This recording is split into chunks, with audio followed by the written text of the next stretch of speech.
गिरिराज जी क्यों कहा गया गोवर्धन जी को? इनकी उत्पत्ति कैसे हुई और गिरिराज जी महाराज की क्या महिमा है?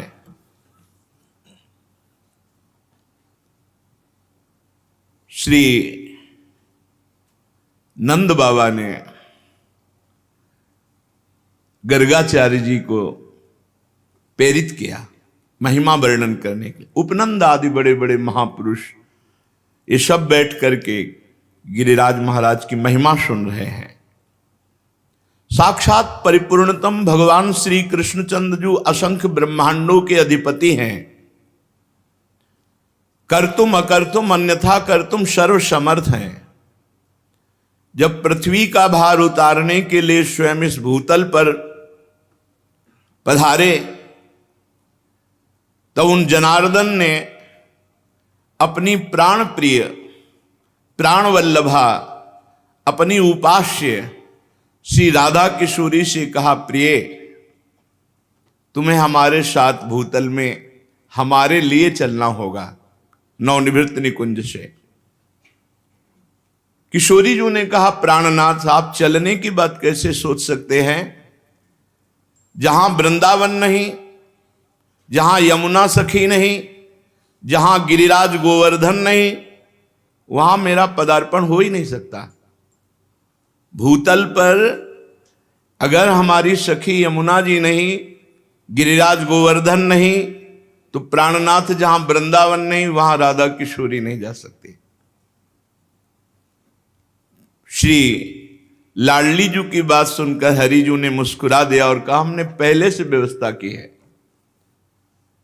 मृत्युलोक में, भारत भूमि में, माथुर मंडल में अपने को ही 84 कोष भूमि में मैंने विस्तार किया है। ये 84 कोष भूमि श्री कृष्ण स्वरूप है।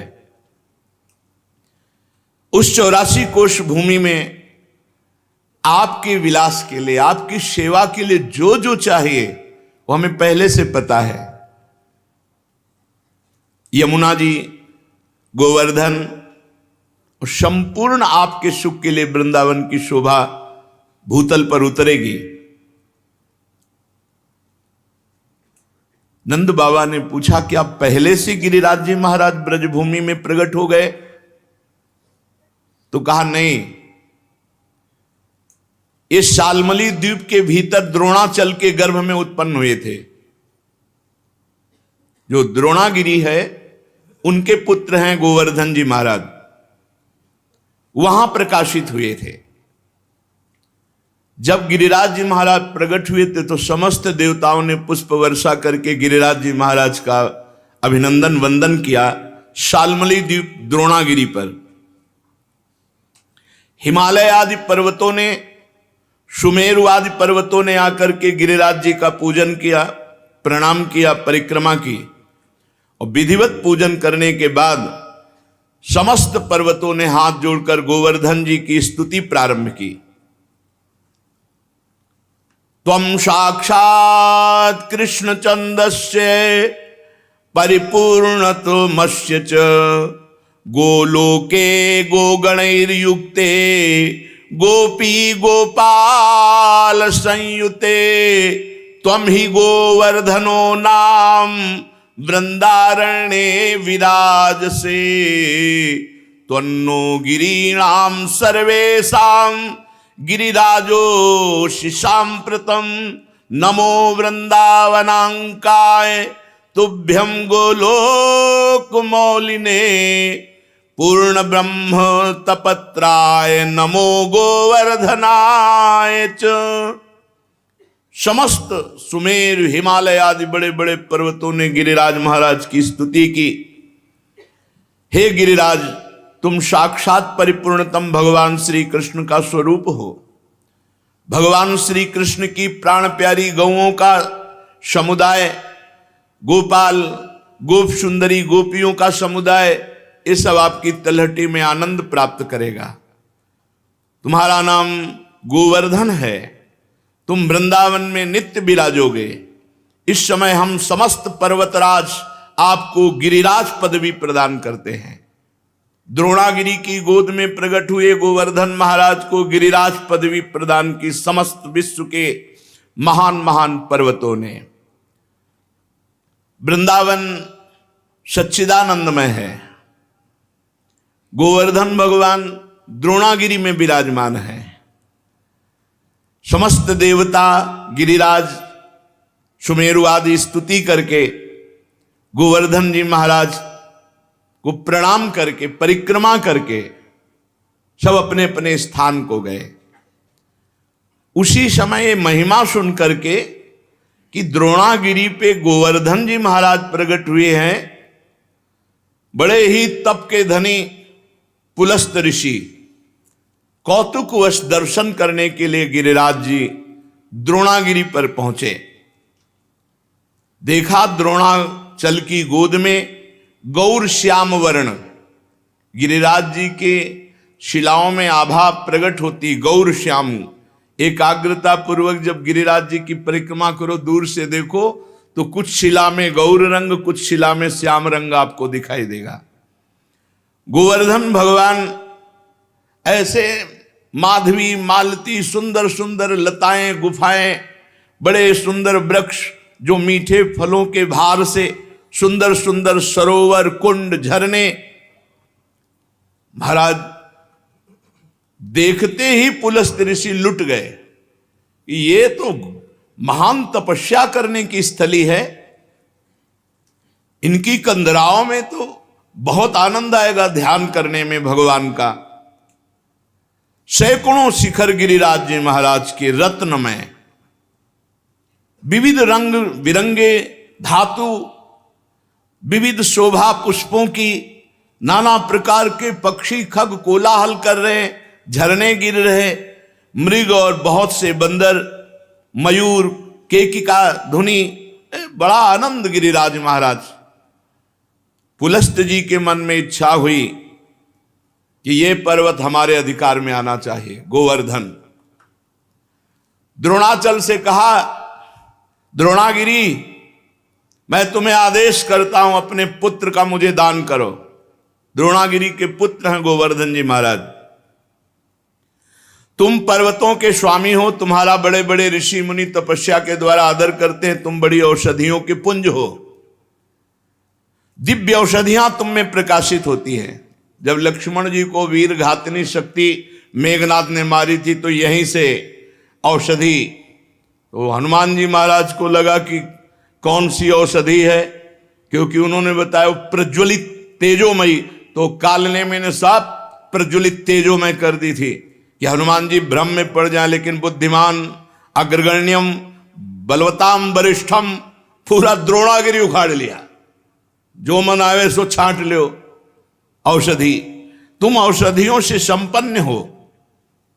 मैं काशी में गिरिराज जी को विराजमान करूंगा, क्योंकि मैं काशी वास करने वाला हूं और मैं याचना ही नहीं कर रहा, आदेश दे रहा हूं। अगर ना तो साप, मेरा कोई प्रयोजन नहीं है, मैं तपस्या करूंगा गोवर्धन की शोभा देख करके, ऐसा मेरे मन में आया। भगवान विश्वेश्वर की महानगरी परम पवित्र मोक्ष प्रदायिनी काशी में जाकर गिरिराज गोवर्धन को विराजमान करेंगे। जहां पार्श्व में गंगा नदी बह रही, विश्वेश्वर विश्वनाथ भगवान विराजमान है, वहीं गोवर्धन को विराजमान करेंगे। आज तक ऐसा यश प्राप्त नहीं होगा जैसा गोवर्धन को यश प्राप्त होगा काशी में। मैं गोवर्धन के ऊपर ऐसी तपस्या करूंगा कि त्रिभुवन गोवर्धन की वंदना करेगा, और मेरी यह अभिलाषा तुम्हें पूर्ण करनी होगी। पुलस्त जी की बात सुन करके सदैव प्रकट हुए द्रोणागिरी और रोने लगे। द्रोणागिरी ने कहा, पुत्र स्नेह विह्वल, मेरे आंसुओं को तुम देख रहे हो तो आप अपनी तपस्या की बात सोच रहे हो। जब से गोवर्धन जी आए तब से मैं महान आनंद से हूं, मेरा आनंद क्यों छीनोगे। पुलस्त जी ने कहा, आप शोक मत करो, आपका यश होगा। द्रोणाचल बोले, महामुनि मैं पुत्र स्नेह से व्याकुल हूं, मुझे पुत्र अत्यंत प्रिय है, तथापि मैं आपकी आज्ञा का भी उल्लंघन नहीं कर सकता, क्योंकि जानता हूं आप एक क्षण में शाप देकर मुझे भस्म कर सकते हैं। द्रोणागिरी गिरिराज जी को अपने अंक में भर के कहा, पुत्र कुछ भगवान और रचे हैं, इनकी सोच अलग है लेकिन कुछ भगवान और रचे हैं। भगवान का संकेत मानकर मैं तुम्हें इनको दान करता हूं। भारतवर्ष बड़ा पवित्र देश, धर्ममय देश है, जहां केवल भारतवर्ष में धर्म, अर्थ और काम मोक्ष की आराधना होती है। निष्काम कर्म के द्वारा, ज्ञान योग के द्वारा तत्वबोध या प्रेम केवल भारतवर्ष में। मैं तुम्हें प्रदान करता हूं पुलस्त ऋषि को। गोवर्धन जी ने महान ऋषि पुलस्त जी से कहा, थोड़ा आप हमारा परिचय भी तो जान लें।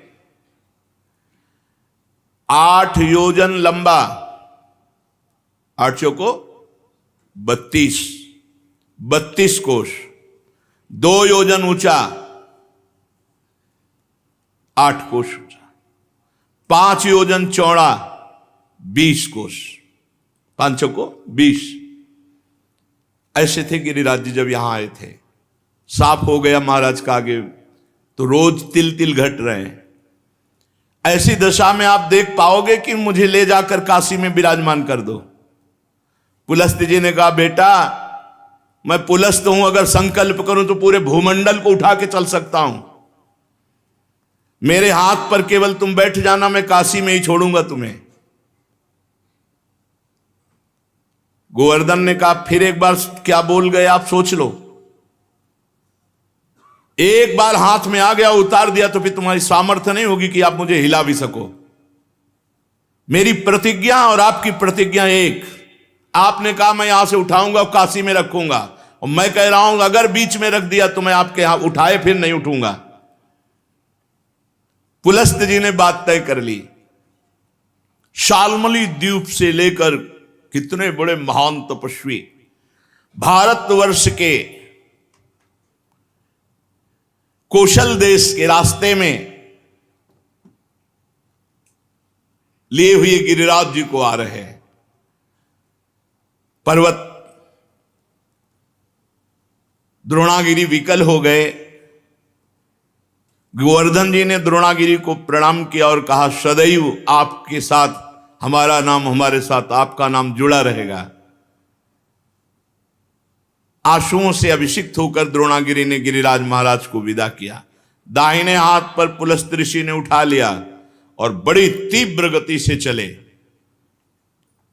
गिरिराज महाराज शांत देखते रहे। जेव ही माथुर मंडल में आए, ब्रज 84 कोश में, जहां गिरिराज जी विराजमान है। गिरिराज जी अपना भार भी बढ़ा लिया और विचार किया, ये मेरी लीला स्थली है मेरे प्रभु की, मैं यहां से एक कदम बाहर नहीं जाऊंगा।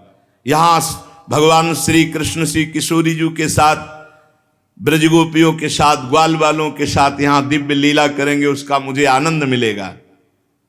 कैशोर लीला, बाल लीला, सब लीलाओं का आनंद मुझे मिलेगा।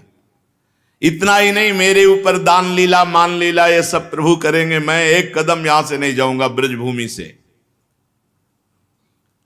जहां किशोरी जी के साथ प्रभु अपने चरणों से विहरण करेंगे, वहां छोड़कर मैं अब कहां जाऊं। गिरिराज गोवर्धन इतने भारी पड़ गए कि मुनि का हाथ ऐसा लगा कि टूट जाएगा, और साथ में बड़ी जोर की लघुशंका लगी।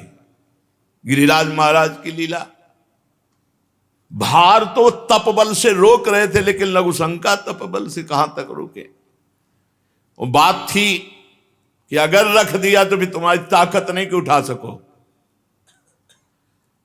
इतनी लघुशंका लगी कि वो बात भूल गए और भार से हाथ पीड़ित तो गिरिराज महाराज जहां विराजमान है यहीं विराजमान किया।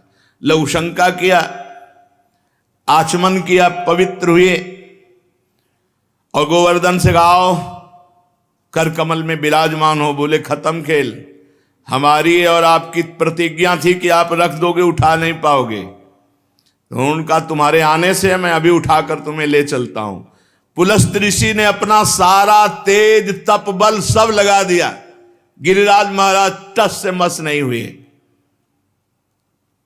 मुनि ने कहा दैन्यता पूर्वक, गिरिराज तुम मेरी शक्ति का उपहास मत करो, मुझे अभी क्रोध तुम पर नहीं आ रहा है। मैं बहुत प्यार से तुम्हें द्रोणागिरी से सालमली द्वीप से लाया हूं काशी ले जाने के लिए, तुम मेरी भावना में बाधा मत पहुंचाओ।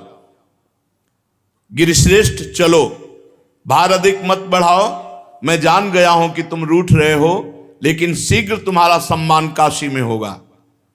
गोवर्धन जी ने कहा मेरा दोष नहीं है, आपने कोई मुझे यहां स्थापित नहीं किया है कि आप हमको लाके यहां से स्थापित किया। हमारी प्रतिज्ञा थी धरना मत बीच में, क्यों रख दिया बीच में? कोई लघु शंका, इसके हम जिम्मेवार थोड़ी है। अब मैं यहां से एक कदम भी नहीं जाऊंगा, तुम्हारी ताकत नहीं कि यहां से ले जाओ। अब तो पुलस्त मुनि की सारी इंद्रियां क्रोध से व्याकुल हो गईं और ओंठ फड़कने लगे। उन्होंने कहा तुम हमारा सारा उद्यम व्यर्थ कर दिया है द्रोण पुत्र गोवर्धन, मैं तुम्हें शाप देता हूं कि आज के बाद तुम तिल तिल रोज घटोगे। तो गिरिराज महाराज पहले 8 योजन 32 कोस, अब 21 किलोमीटर की परिक्रमा रह गई है।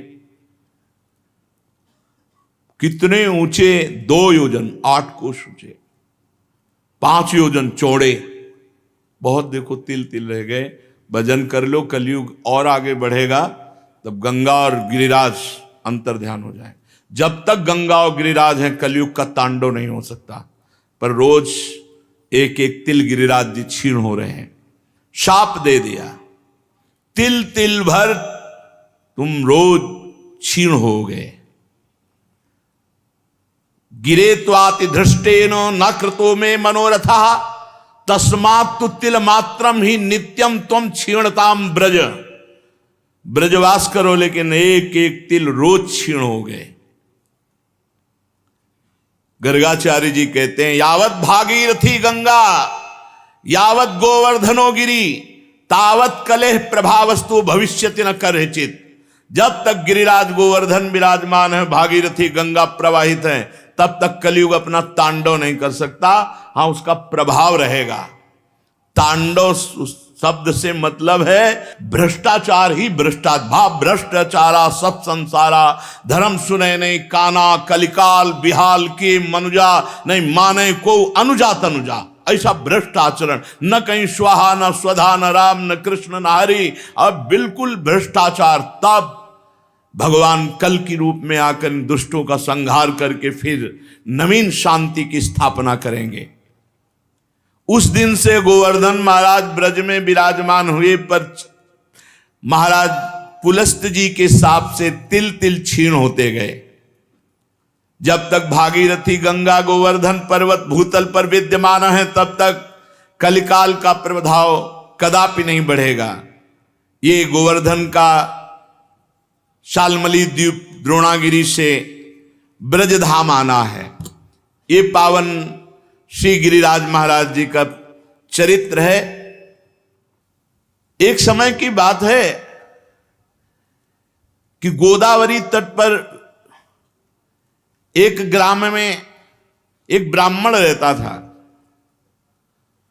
तो वो अपना ऋण लेने के लिए, कोई धनी मानी मथुरापुरी में रहते थे, तो यहां आए। वो अपना कार्य पूरा करके जब घर को लौट रहे थे, तो रास्ते में गिरिराज गोवर्धन जी मिले। तो ऐसा सुंदर पत्थर का टुकड़ा ऐसे देख करके उनको लगा कि साथ ले जाना चाहिए। एक बात ध्यान रखें, गिरिराज जी को शाप मिल गया है इस बात के लिए कि ब्रज से बाहर नहीं जाना चाहते थे। और अगर किसी ने गिरिराज जी को ब्रज से बाहर ले जाने की चेष्टा की तो शाप का अधिकारी होगा, अपने आप उसका पतन शुरू हो जाएगा। ये मत सोचो कि गिरिराज जी की शिला की महिमा सुनी तो ले जाकर ब्रजमंडल के बाहर विराजमान कर लें, ये सिद्धांत नहीं है। कुछ लोग कहते हैं कि अगर आप शिला उठाओ तो उसी के बराबर सोना गिरिराज जी को, सोना सुमेरु पर्वत परिक्रमा करके प्रणाम करके गिरिराज पदवी दे गया। उनको सोना चाहिए, उनको ब्रज चाहिए। ब्रज से बाहर ले जाने का कोई सिद्धांत नहीं कि आप सोना चांदी चाहे जितना बराबर रख दो। ऐसा शर्त कर देते तो पुलस्त्य ऋषि तपस्या से सोने का बना देते गिरिराज जी को। गिरिराज जी की शिला को ब्रजमंडल से बाहर ले जाना घोर अपराध है। ये तुम्हारी भक्ति का बाधन होगा, साधक नहीं होगा। ये मत सोचना कि हम गिरिराज जी की शिला उठाएं, इतनी महिमा सुनी तो बाहर ले जाएं। अपना कार्य पूरा करके वो घर लौटने लगा। तब गोवर्धन की जी के तट पर वो गोल पत्थर बड़ा सुंदर लगा, गिरिराज जी की शिला तो उठा ली। अभी वो ब्रजमंडल में ही था कि एक घोर राक्षस उस पर टूट पड़ा, उस ब्राह्मण पर। उसका मुंह ऐसे नाटा छाती में घुसा हुआ, 3 पैर 6 भुजाएं, बड़ा विकराल ओंठ, ऐसे दांत, मोटी नाक, बदबू आ रही थी। बड़े बड़े दांत बगाड़ कर ब्राह्मण को खाने के लिए।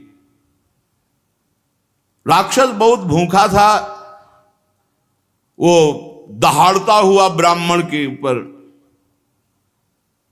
अब जैसे कोई आक्रमण करे तो अपने पास कुछ होता तो ऐसे करने का। ब्राह्मण के हाथ में गिरिराज शिला थी, सीधे उस राक्षस के ऊपर गिरिराज शिला का प्रहार किया। जे ही गिरिराज शिला स्पर्श हुई, उसका राक्षस शरीर छूटा और श्याम सुंदर रूप अर्थात भगवान के सारूप्य मोक्ष को प्राप्त हुआ।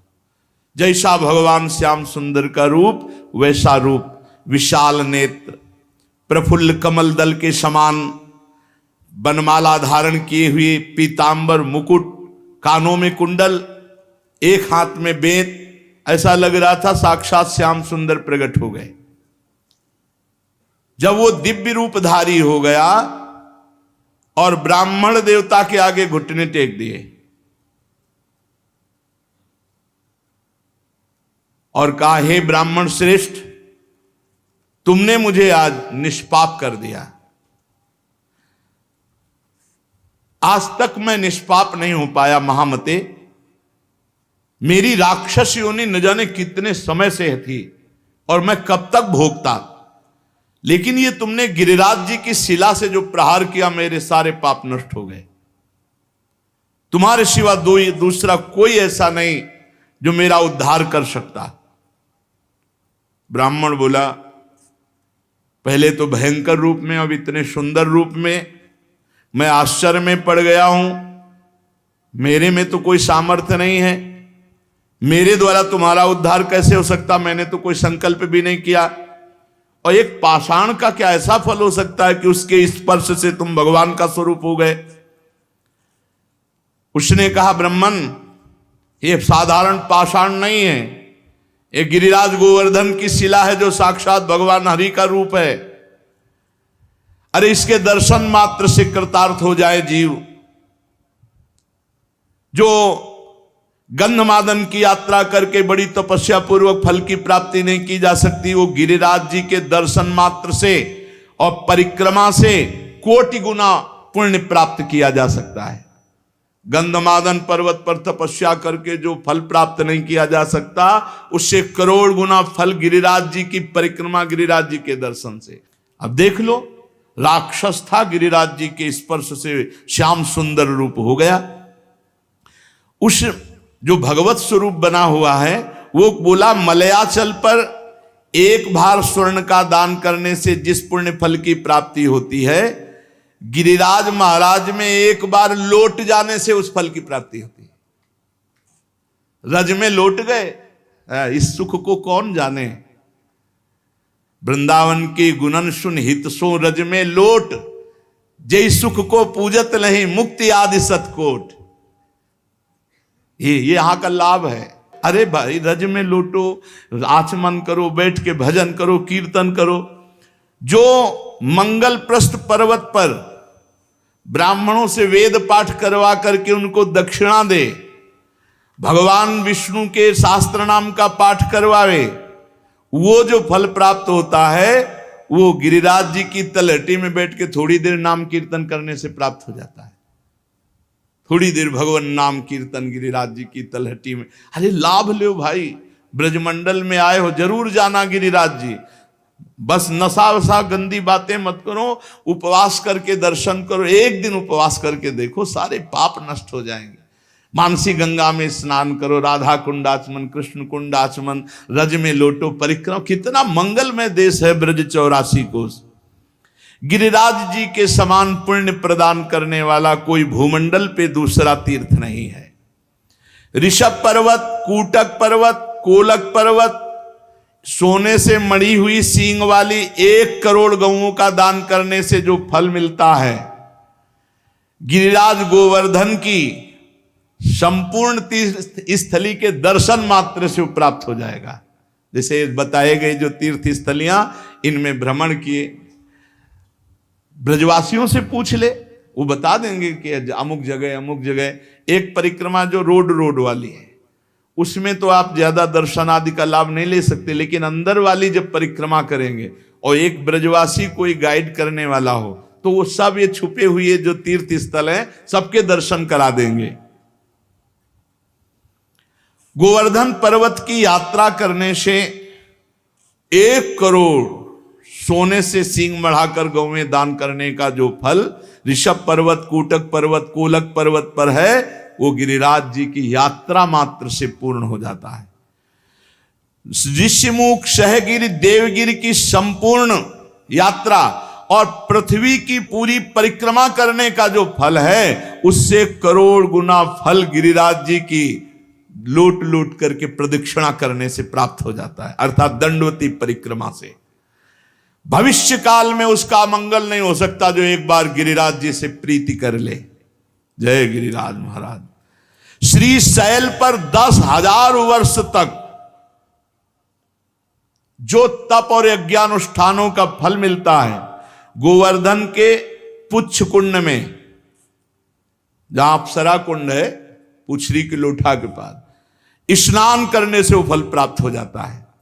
जो गोवर्धन पर्वत पर उत्तम ब्रजवासी ब्राह्मणों को पवाकर दान देता है, वह स्वर्ग चाहे तो स्वर्ग, भगवान के वैकुंठ धाम को चाहे तो वैकुंठ धाम की प्राप्ति होती। धन होए ना तो ये लाभ लेना चाहिए। भगवान के तीर्थों धामों में जाकर के भूखों को भोजन देना चाहिए, पूज्य जनों को कुछ दक्षिणा भोजन ऐसे करना चाहिए। भगवान दिए हों तो करना चाहिए। यहाँ एक का लाखों भगवान देते हैं, मिलेगा, थोड़ा धैर्य रखो। समय, खेती भी बोई जाती तो अपने समय से फलीभूत होती है। चित्रकूट पर्वत पे रामनवमी के दिन पयस्वनी मंदाकिनी में, बैसाख की तृतीया को पारियात्र पर्वत पर, पूर्णिमा को कुकुराचल पर और द्वादशी को नीलाचल जगन्नाथपुरी में, सप्तमी को इंद्रकील पर्वत पर जो दर्शन करने से पुण्य होता है, परम लाभ होता है, गोवर्धन गिरिराज जी में किसी एक कुंड में स्नान करने से उसका फल प्राप्त हो जाता है।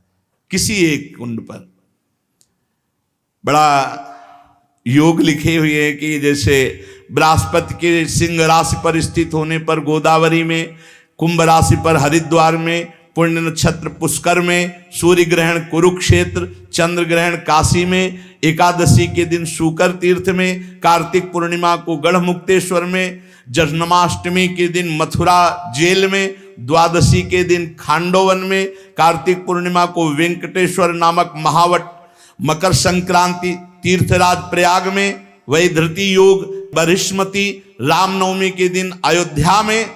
ये जो यात्रा करने पर फल प्राप्त होता है, गिरिराज जी की शिला का जल से अभिषेक, दुग्ध से अभिषेक, गिरिराज जी की शिला का पूजन करने से वो सब फल प्राप्त हो जाता है। जो भगवान श्री कृष्ण में मन लगाकर उद्धव कुंड, गोविंद कुंड, इसमें स्नान करता है, श्री कृष्ण के सारूप्य पद को प्राप्त होता है। हमारे गोवर्धन पर्वत पर जो मानसी गंगा है, बहुत पवित्र है। मानसी गंगा बहुत पवित्र, अनुभव की बात कह रहा हूं। तभी बार बार हम जब गिरिराज जी की बात करेंगे तो मानसी गंगा की बात करेंगे। सैकड़ों राजसूय यज्ञ करने वाला उतना पवित्र नहीं हो सकता जितना मानसी गंगा में स्नान करने से गिरिराज जी का दर्शन स्पर्श ये महान पुण्यात्मा को प्राप्त होता है। यदि आपको विश्वास ना हो तो देखो, मैं महापापी हूं। गोवर्धन की शिला स्पर्श मात्र से मैंने भगवान श्री कृष्ण के स्वरूप को प्राप्त कर लिया।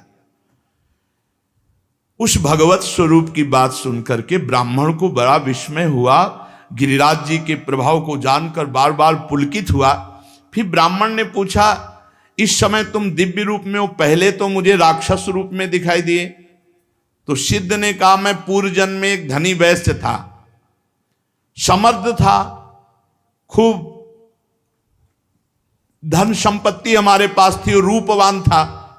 तो मैं दूसरी स्त्रियों के साथ व्यभिचार करना, जुआ खेलना, मदिरा पीना, आगे चल करके वैश्यागमन करना और मदिरा में उन्मत्त होकर हिंसा करना, माता पिता पत्नी सबको मारना फटकारना। एक दिन मैंने ऊब करके अपने मां बाप को जहर देकर मार डाला और पत्नी की तलवार से काटकर हत्या कर दी और स्वच्छंद रूप से फिर वैश्यागमन आदि अपराध करता रहा।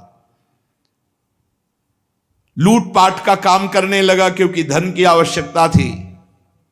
एक दिन मैं बहुत स्वर्ण के आभूषण लूट कर लाया तो वैश्या ने मुझे जहर खवाया, गले में फांसी लगाई और मौत के घाट उतार कर कुएं में फेंक दिया।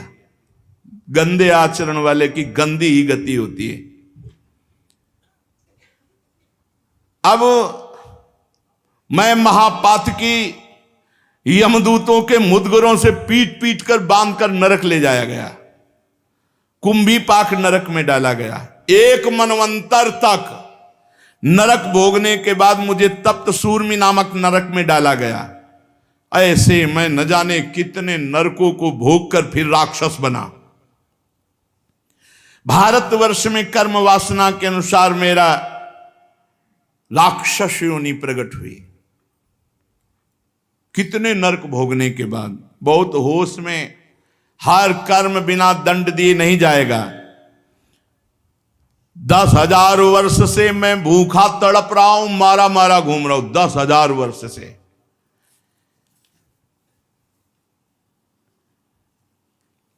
यमुना के सुंदर तट पर आज मुझे उद्धार का अवसर मिला।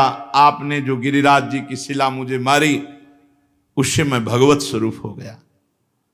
आज ब्रजभूमि को मैं बार बार नमस्कार करता हूं।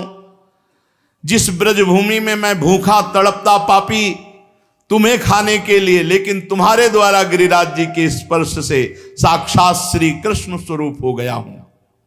इस प्रकार वार्ता हो ही रही थी कि भगवत धाम से एक विमान उतरा जो सहस्त्रों सूर्यों के समान तेजस्वी था। 10,000 घोड़े जुते हुए थे और महान ध्वनि हो रही थी। उसमें भगवत पार्षद आए और ब्राह्मण के देखते देखते उस सिद्ध को, जो राक्षस था अब भगवत स्वरूप हो गया था, विमान में बैठाला और भगवान के धाम को ले गए। निकुंज विलासी श्री प्रिया प्रीतम की पावन प्रेम स्थली, क्रीड़ा स्थली है। श्री गिरिराज महाराज, नंदगांव, बरसाना, ये सब महान महान तीर्थराज। प्रयाग भी यहां आकर अपने पापों का प्रायश्चित करते हैं। जो तीर्थों से पाप इकट्ठा करते हैं उनको यहां भस्म करते हैं आकर। इसलिए हम सब सौभाग्यशाली जो हमें ब्रजभूमि में आने को मिला, वास मिला। अब हम अपने जीवन को ऐसी एक धारा में देखो, जो कर्म करोगे उसका आपको फल भोगना पड़ेगा। चरित्र सुन करके भयभीत होना चाहिए और भगवान की शरण में जाना चाहिए और वो उपाय करना चाहिए जिससे हम निष्पाप हो जाएं, हमें दंड भोगने को ना मिले। हमें कम से कम अगला जन्म मिले तो सुअर कुत्ता का ना मिले, फिर मनुष्य जन्म मिले और हम साधना करके भगवान की प्राप्ति करें। मनुष्य जीवन बड़ा दुर्लभ है। दुख की निवृत्ति के लिए कोई भ्रमित मत होना, बार बार आपसे कह रहे हैं। जब तक आप स्वयं अनुष्ठान नहीं करेंगे, स्वयं भजन नहीं करेंगे, तब तक आपके दुख को कोई मिटा नहीं सकता, नहीं मिटा सकता। का हिमवंत मुनीस सुन जो कछु लिखा लीला, देव दनुज नर नाग मुनि को न मेटन हार। बेकार का इधर उधर मत फंसो, स्वयं सत्संग सुनो, विवेक के द्वारा अच्छे आचरण करो, नाम कीर्तन करो, भगवान की चर्चा कहो, भगवान की चर्चा सुनो, और दूसरे में भगवत भाव करके उनका मंगल सोचो। दूसरों का मंगल सोचने वाला स्वयं मंगलमय हो जाता है, और दूसरों का मंगल करने वाला स्वयं अमंगल रूप हो। देखो राक्षस रूप हो गया, माता पिता को मारा, पत्नी को मारा, तो घोर राक्षस बने। और मरे कैसे?